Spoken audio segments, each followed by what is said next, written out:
Aujourd'hui, je veux donner un message fort. J'aimerais donner un message à un aîné d'une famille. Oui, je parle à une personne qui se trouve actuellement au village, à une personne qui était assise financièrement, une personne qui a aidé plusieurs personnes. Oui, à cause d'un changement de situation, à cause d'un changement de pouvoir, ceux à qui tu donnais de l'argent se permettent de te défier, même par un langage, par des critiques que tu entends. Et tu es silencieux et tu vois toutes choses. Écoute-moi très bien.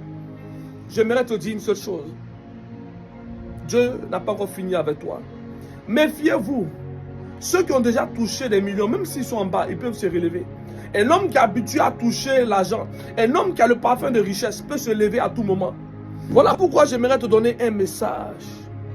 Quel est ce message que j'aimerais te donner? J'ai connu un homme, je ne sais pas comment je vais prononcer son nom, il s'appelait le vieux Ménékré. Le vieux Ménékré a eu un succès dans ma nation en Côte d'Ivoire. Le vieux Ménékré a connu les autorités en Côte d'Ivoire. Mais il y avait un mystère dans la grâce de ce vieux. Je vous dis quelle est cette grâce et quel est ce mystère. En vérité, il a connu, comment dirait le succès. Il avait certainement 70 ans, 80 ans. Il a eu l'argent, il a voyagé. Alors, je vais te donner la révélation et le mystère qui est relié à ce vieux. Ce message est aussi relié à toi. Écoute-moi très bien attentivement. Ménékré a certainement entendu une prophétie sur sa vie. Il a entendu une prophétie lorsqu'il était jeune, où on lui a dit que tu vas marcher avec les autorités, que tu vas voyager. Mais c'est à l'âge de 70 ans, 80 ans, qu'il a vu cette prophétie se manifester. Lorsqu'une prophétie est authentique, lorsqu'une prophétie sort de la part et du trône de Dieu, elle va s'accomplir certainement.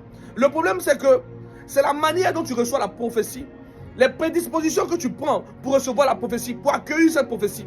Une prophétie n'est qu'une bataille. Une prophétie n'est que la guerre. La prophétie engendre des guerres surnaturelles. La Bible déclare un homme à la personne de Jésus-Christ, venu dans la chair mais étant Dieu. Il vient, il confirme la prophétie. On le baptise, ivre du Saint-Esprit. Le ciel s'ouvre sur sa vie.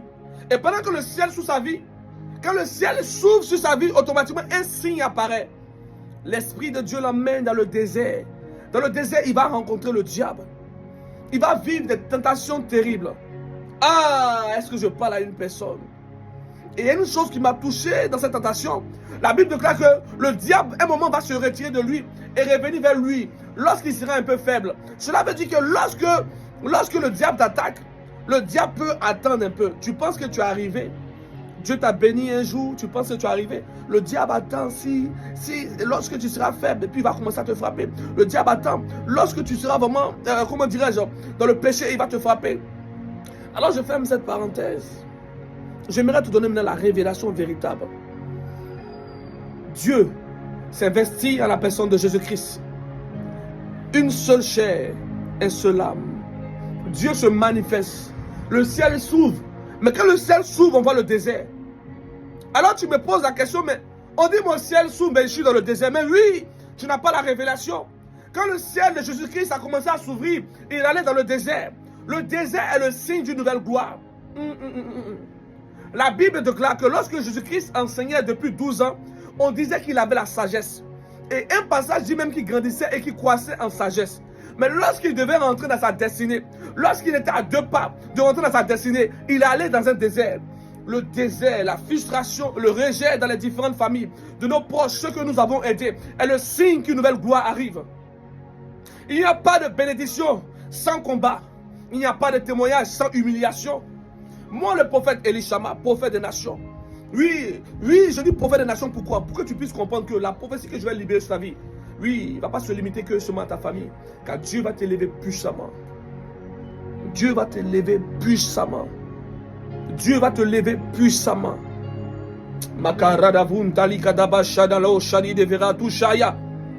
Hey! Dieu va t'élever puissamment. Ainsi, tu te retrouves au village. Toi qui avais des voitures. Ainsi, tu t'en vas demander de l'argent à des amis. Lorsqu'il se rend compte que tu arrives, il laisse des commissions à les enfants pour dire que, dites que je ne suis pas là. Et tu es frustré, tu es assis dans un endroit et tu te poses beaucoup de questions. J'aimerais te dire une seule chose. Dieu n'a pas encore fini avec toi. Dieu n'a pas encore fini avec toi. Dieu n'a pas encore fini avec toi. Et Dieu va envoyer une personne pour t'aider. Dieu respecte ce principe. Oui, Dieu respecte ce principe d'aide. Dieu respecte le principe d'aide et destinée. Alors, je vais te dire une vérité. Le principe d'aide et destinée est un principe divin. La Bible déclare, Dieu était là, en la personne de Jésus-Christ. Et subitement, il marchait, lui, flagellé, affaibli, par les critiques et par les injures, et par les blessures. Et lorsque l'un des soldats a dit, appelez un homme de nom de comment dirais-je, Simon de Cyrée. Simon de Cyrée est venu porter la croix de Jésus-Christ. Écoute, si Jésus-Christ marquait sa marche, à un moment de sa vie, une personne, une aide destinée est venue porter sa croix. Ah, je t'annonce aujourd'hui, il y aura un Simon de Cyrée qui sortira de nulle part. Oui, tes propres ennemis vont voir une personne pour t'aider. Makadabo, Roboshana, Mankadosha. Ce que je dis est profond. Ce que je dis est profond. C'est des mystères que je libère ici dans cette vidéo. C'est des mystères que je relâche dans cette vidéo. C'est des mystères que je relâche dans cette vidéo. Écoute-moi très bien. En 2002, Dieu m'a dit, je vais t'envoyer dans plusieurs nations pour prêcher ma parole. Et lorsqu'il me donnait ces révélations, je doutais, je me posais beaucoup de questions. Je me suis dit, mais comment ça va se passer? Je me suis vu dans des nations en train de prêcher. Je me suis vu en train d'opérer dans une dimension surnaturelle. Écoute, tout ce qui doit venir sur ta vie vient d'abord depuis le ciel. Et quand le ciel s'ouvre en même temps avec des batailles. Lorsque j'ai reçu des prophéties, je suis rentré en même temps dans la guerre surnaturelle, la guerre des entités. Un homme qui doit impacter sa génération doit passer dans ce désert. Écoute, tu ne peux pas enseigner, tu ne peux pas donner, tu ne peux pas accorder la sagesse aux autres si tu n'as pas une expérience, si tu n'as pas un bagage. Voilà pourquoi je dis, ce que d'autres appellent l'orgueil, j'appelle ça de l'assurance.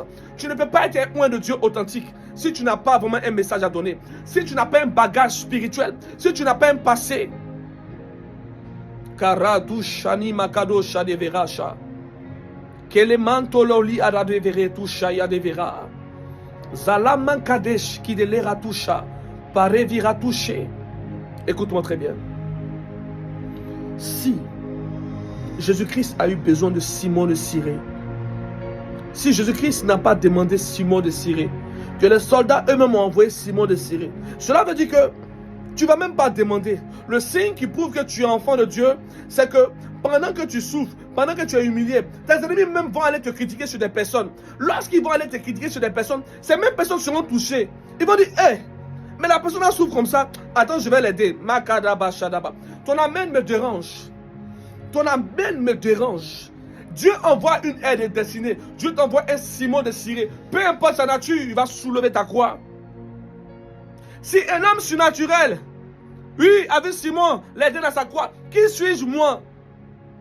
Moi, qui suis-je moi? Lui le bois vert et moi le bois sec. J'appelle les aides destinées dans ta vie maintenant. Je relâche cela dans ta vie. Quand tu es un oint de Dieu authentique, Dieu envoie le surnaturel avec toi. Dieu envoie la grâce avec toi. Dieu marche avec toi. Il te montre des signes. Voilà pourquoi j'aimerais donner un message. Tu es prophète de Dieu authentique. Ne va pas demander aux gens de t'inviter dans les églises. C'est le pupitre qui doit t'inviter. Les gens doivent voir en toi la grâce et la puissance de Dieu. Les gens doivent reconnaître le surnaturel en toi. Un homme de Dieu, oui, ne court pas derrière des personnes pour qu'on puisse l'inviter pour aller faire des prédications. Oui, dans le désert où je me trouvais, Dieu m'enseignait des principes du mystère, de la grâce. Et Dieu est un Dieu surnaturel. Je ne sais pas si je dois vous montrer ça. Ce matin, je me suis levé et Dieu m'a parlé dans une vision. Et je ne sais pas, peut-être que je vais couper la vidéo. J'aimerais vous montrer un signe surnaturel qui s'est passé. Même si je vous montre, d'autres sont incrédules, ça ne sert à rien. Une main géante est apparue dans le lieu où je suis. J'ai envie de vous montrer la vidéo, mais je ne vais pas faire pécher des personnes. Parce que si je vous montre la vidéo, d'autres vont pécher. Parce qu'ils vont se dire que c'est faux. Oh, c'est réel. Et ils vont s'attirer des malédictions. Donc, je ne vous montre pas. Une main surnaturelle géante est apparue avec un signe d'éclair. Et le Seigneur me montre pour dire, je suis avec toi dans cette nation où tu es. Hey, je suis un homme de Dieu de signes. Je t'appelle maintenant. Écoute, dans le lieu où tu m'entends, tu verras des signes qui montrent que réellement la prophétie que Dieu a libérée sur ta vie est réellement réelle. Oui, tu vois des signes surnaturels. Dieu t'accorde des signes surnaturels. Des signes surnaturels. Je prie maintenant. si ce que j'ai vu est vrai, si réellement j'ai vu un signe apparaître, la main et des éclairs autour, si ce témoignage est vrai, tu seras téléporté dans une vision, tu seras téléporté en extase. Je libère une atmosphère étrange, je libère une atmosphère sensationnelle, je libère une atmosphère étrange. Dieu, oui, n'a pas encore fini avec toi. Ne sois pas vraiment attristé. Oui, quand tu vois que le bonheur tarde, c'est parce qu'il y a encore des ennemis qui sont encore cachés dans ta vie. Dieu doit encore exposer les frustrations. Dieu doit encore exposer ces personnes qui étaient avec toi. Oui, qui riaient, mais dans le cœur qui te combattaient.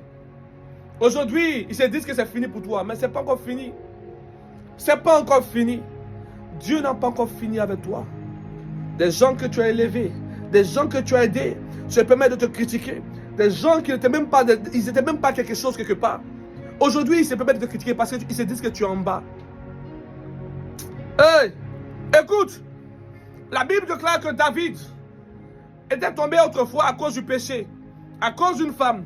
Et les gens ont commencé à abandonner David. David a commencé à écrire des psaumes dans la grotte et dit, Seigneur, tu m'as promis la gloire, mais regarde, ton oint est humilié. Les mêmes personnes qui avaient abandonné David pour dire que Dieu l'avait abandonné, ces mêmes personnes ont vu David à la royauté. David a vieilli dans la royauté. Ses ennemis pensaient que Dieu l'avait abandonné. Dieu n'a pas abandonné quelqu'un. Dieu n'abandonne pas ses oints. Quand Dieu te regarde et qu'il sait qu'il a mis ton sceau avec toi, Dieu ne peut pas te laisser comme ça. Dieu peut stopper la grâce parce qu'il veut t'enseigner. Quand tu es utile dans le plan de Dieu, Dieu ne te laisse pas comme ça. Parce que s'il te laisse, c'est plusieurs destinées qui vont échouer. Écoute, je te donne ce message. Derrière chaque appel non répondu par un oint de Dieu, oui, il y a des destinées qui sont détruites. Derrière chaque appel authentique à un oint de Dieu, il y a des destinées qui sont détruites. Dieu relâche en toi une nouvelle grâce, une nouvelle saison. Dieu relâche en toi une nouvelle grâce, une nouvelle saison. J'ai un Dieu terrible, surnaturel. Un Dieu qui relève des défis. Je suis venu dans un pays étranger et je prends un véhicule, je croise un Congolais. Voilà pourquoi je dis j'aime les Congolais. Et le Congolais me regarde, il dit tu es prophète. Je dis oui, je suis prophète. Il dit tu ne payes pas mon taxi, c'est mon offrande, mais libère une parole sur moi, car je sais qui est. Qu'est-ce que veut dire un prophète? Il m'a touché, je me suis mis à prophétiser sur sa vie. Au bout de 2 jours, Dieu a établi un miracle. Il m'a trouvé dans une assemblée où j'étais caché pour venir adorer Dieu. Il s'est mis à crier, prophète des nations, prophète des nations. J'ai dit, mon frère, calme-toi. Je suis venu me faire impacter, ne m'expose pas ici. Prophète des nations, en 2 jours, tu as libéré une parole sur ma vie. Tu es un homme de Dieu authentique. À joie avait touché son cœur. Vous savez, il y a des gens qui ont perdu la foi en Dieu. Parce qu'ils sont tombés sur les escrocs, ils sont tombés sur de faux hommes de Dieu. Dans cette génération, Dieu a établi encore des hommes de Dieu qui ont encore le feu étrange, le feu surnaturel. Là où on ne paye pas les miracles, là où on ne paye pas des personnes qui sont malades, on fait, oui, à l'image de Matthieu, à l'image de Paul. Nous appliquons les principes du sacerdoce surnaturel de Élie. Nous sommes cette génération de lions et d'aigles. Nous sommes une génération de tonnerres. Écoute, je n'aurai pas honte de prêcher avec zèle. La Bible déclare que si tu es tiède, je te vomirai. Et je ne suis pas tiède. Et je ne suis ni froid. Je suis un feu. Je suis un zèle. Un zèle qui est la parole de Dieu. Et je relâche cette parole sur ta vie maintenant. C'est fait. Dans le nom de Jésus-Christ de Nazareth. C'est fait. C'est fait. Reçois ta grâce. Reçois la main de Dieu. Reçois la main de Dieu. Reçois l'impactation. Écoute-moi très bien. Tu vas faire une prière tout à l'heure. Saint-Esprit, si cet homme était réellement un homme de Dieu, si cet homme réellement a vu ce matin, là où je vois la vidéo, une main surnaturelle apparaître avec des éclairs dessus. Si cet homme, tous ces témoignages qui sont dans son ministère ne sont pas des témoignages vendus, que réellement c'est toi qui es à la base de son onction, j'aimerais que tu puisses me visiter dans un songe. Oui, fais cette prière. Quand tu es loin de Dieu, tu n'as pas peur de dire aux gens de prier ainsi, parce que tu sais qui t'a appelé. Sois béni puissamment, avec le sourire prophétique. Dieu est puissant. Dieu est merveilleux. Il n'a pas encore fini avec toi. Dieu est puissant. Sois béni. Sois béni. Sois béni. Dieu n'a pas encore fini avec toi. Sois béni puissamment. Dans le nom de Jésus-Christ de Nazareth. Abonne-toi sur ma page. Prophète Elishama, le cri des sentinelles. Toi qui veux poser un acte pour rentrer dans ta grâce, Toi qui veux poser un acte, comment dirais-je, s'aimer dans mon ministère, tu veux expérimenter le surnaturel de mon Dieu, mon numéro va passer en bas. Mon numéro est Wave. Mes différents numéros Wave Orange vont passer en bas. Tu me contactes et tu vas voir le surnaturel de Dieu. J'ai un Dieu terrible. J'aimerais que tous mes fils spirituels qui ont reçu l'impartation n'aient pas honte. N'ayez pas honte de votre père spirituel parce que je suis un homme très étrange, un homme de signe. Même si vous partez, Dieu enverra toutes les personnes. Un homme qui marche avec la gloire de Dieu ne peut pas courir derrière fidèle. Oui, je vous dis la vérité. Si tu as été impacté par mon Dieu, que tu as honte de moi, la grâce va te quitter. Mais si tu te reconnais en tant que mon fils spirituel, en tant que ma fille spirituelle, là où tu es en France, aux États-Unis, là où tu as vu le surnaturel, là où tu as vu le dépôt de grâce, toi qui as eu 2 milliards, toi qui as eu 260 000 euros, toi qui étais impacté, viens signer dans ce message, viens écrire en bas. Il s'agit de moi. C'est moi j'ai reçu 160 000 euros. C'est moi j'ai reçu 2 milliards. C'est moi j'ai reçu, oui, des enfants. J'ai reçu des Élie. J'ai reçu des Esther. J'ai reçu des grâces. C'est moi, Père. Oui, que tu as béni et j'ai eu un travail. C'est moi, Père, que tu as béni et j'ai eu un visa. C'est moi, Père, que tu as béni et la maladie a quitté mon sein. Je vous annonce que mon onction a doublé actuellement. Car je me suis marié. Je suis encore dans la présence de Dieu. L'onction a doublé. Et je vais expérimenter une nouvelle grâce. Car les prophéties que j'ai entendues de mon Dieu sont terribles. Oui, Dieu me donne des prophéties la nuit. Je me lève, je vois une main surnaturelle apparaître devant moi. Hey! Qui est ce Dieu-là? Qui est ce Dieu terrible? Je vous annonce aujourd'hui, vous qui n'avez pas la crainte de Dieu, vous qui allez vous lever contre ce ministère étrange, ce ministère surnaturel, des anges vont vous apparaître, ils vont apparaître dans votre chambre. D'autres vont perdre beaucoup de choses, d'autres vont venir témoigner publiquement. Le monde spirituel est dérangé, le monde spirituel est dérangé. Il y a une gloire qui se manifeste, une portion de grâce qui arrive. Dieu envoie de vieux manteaux actuellement dans cette génération. Soyez bénis.